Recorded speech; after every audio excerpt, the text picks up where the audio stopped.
Series and sequence, practice number 7. The second term of an arithmetic sequence is -5, and the fifth term is 46. What is the first term? So we know the second term is -5,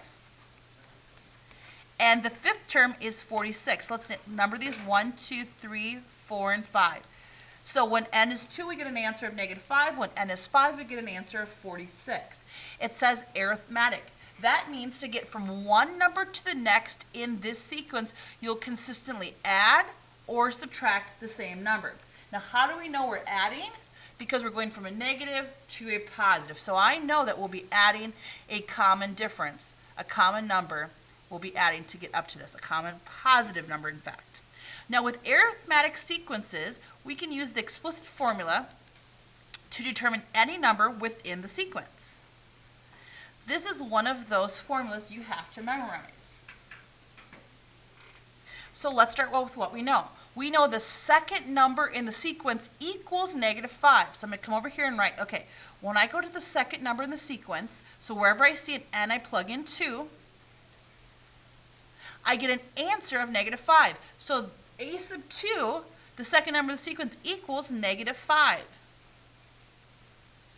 And 2 minus 1 is 1. And I'm going to rewrite this by putting the -5 in back. So I'm going to come off to the side here and write 1a sub 1 plus 1d equals -5. All it is, I took the -5, instead of putting the equal sign of -5 to the left, I put it to the right. Let's do the same thing with the other fact we know. We know that when we substitute an n in for 5, so I'm going to go with the general equation once again, just for practice for you. When I substituted a 5 in for n, I get an answer of 46. A sub 5 is equal to 46. 5 minus 1 is 4. So I'm going to rewrite this. I have 1a sub 1 plus 4d equals 46. Now the reason I had to rewrite it is because we can use RREF in order to solve this really quickly. If you didn't know how to use RREF, you could do this by substitution or elimination. Grab your calculator, please, and do second plus 7, 1, 2. Go second matrix. We're going to edit this matrix. It's a 2 by 3. And I'm typing in 1, 1, -5, 1, 4, and 46. So I've programmed in the matrix. Now I'll do second quit, and I need to go to the application within math, RREF. Let's go back to the matrix we plugged in.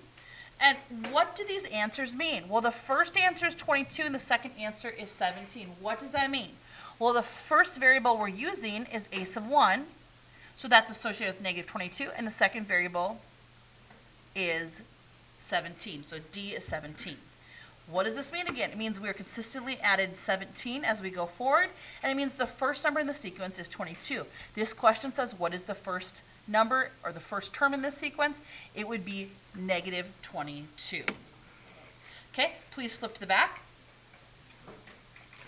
You have 1 minute at this time to complete on your own independent practice number 2. Begin.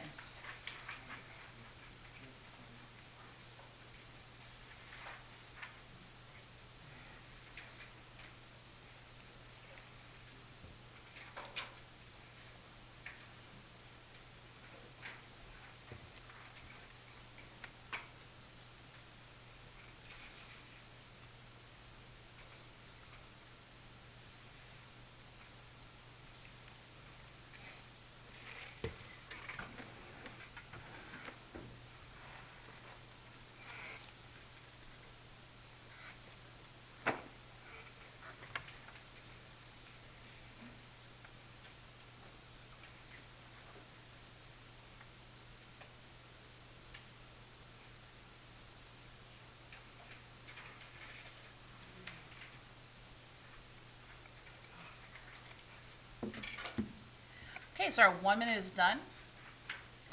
This tells us that the fifth term in this arithmetic sequence, 1, 2, 3, 4, and 5, is negative 6, and the eighth term in this sequence is negative 15. It's arithmetic. Now, in this case, does everybody see how we're going from negative 6 down to negative 15? I'm going down, so I know that the common difference is actually we're subtracting the same number. All right, so keep that in mind. So it's arithmetic. Let's use this explicit formula. So when I substitute a 5 in, I know a sub 5 is equivalent, it equals negative 6. So negative 6 equals a sub 1 plus d times, remember I'm substituting a 5 in, 5 minus 1 is 4. I'm going to rewrite this off to the side. 1a sub 1 plus 4d equals negative 6. I'm going to do the same thing when n is 8. So a sub 8. A sub 8 is equivalent or equal to negative 15. Negative 15 equals a sub 1 plus 4 times, substituting an 8 in. 8 minus 1 is 7. 1a sub 1 plus 7d equals negative 15. You may be wondering, why do we take these numbers and place them off to the right? When you do RREF, we need to place these numbers, your answers, on the right side. So you go ahead and solve.